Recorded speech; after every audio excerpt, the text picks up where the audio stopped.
Coupe du Monde, Hugo Lloris se confie sur l'ambiance médusée chez les Bleus après leur défaite coup dur pour les Bleus qui se sont inclinés face à l'Argentine pour la finale de la Coupe du Monde 2022.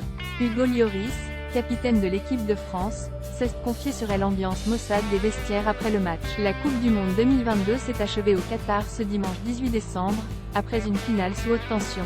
La France a affronté l'Argentine, et les deux équipes se sont rendues jusqu'au tir au but. Malheureusement pour les millions de téléspectateurs et supporters, les Bleus se sont finalement inclinés après un match rempli de surprises et de rebondissements. Froid d'intensité hors norme qui ont fait vibrer des millions de personnes à travers le monde. Et après plusieurs semaines passées au Qatar, les hommes de Didier Deschamps étaient de retour à Paris ce lundi 19 décembre. Et depuis, les joueurs de football enchaînent les interviews.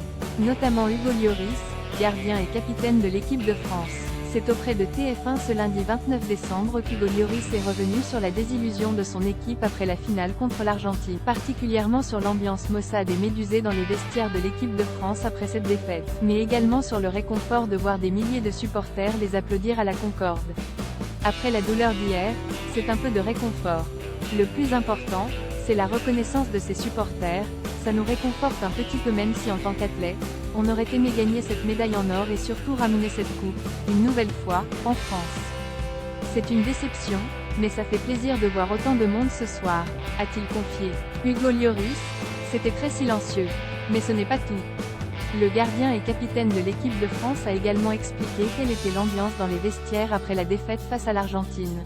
Et on peut dire que c'était loin d'être très joyeux. Ainsi, il a confié à TF1, c'était très silencieux, mais il y a également de la fierté de n'avoir rien lâché, d'avoir tout donné dans cette compétition, malgré les aléas et malgré les circonstances, malgré beaucoup de choses qui se sont passées avant, durant le tournoi. On est resté solidaires et soudés, on a montré beaucoup de résilience, et on a montré la force d'un groupe. Espérons qu'on puisse tous revoir cette force lors de l'Euro 2024.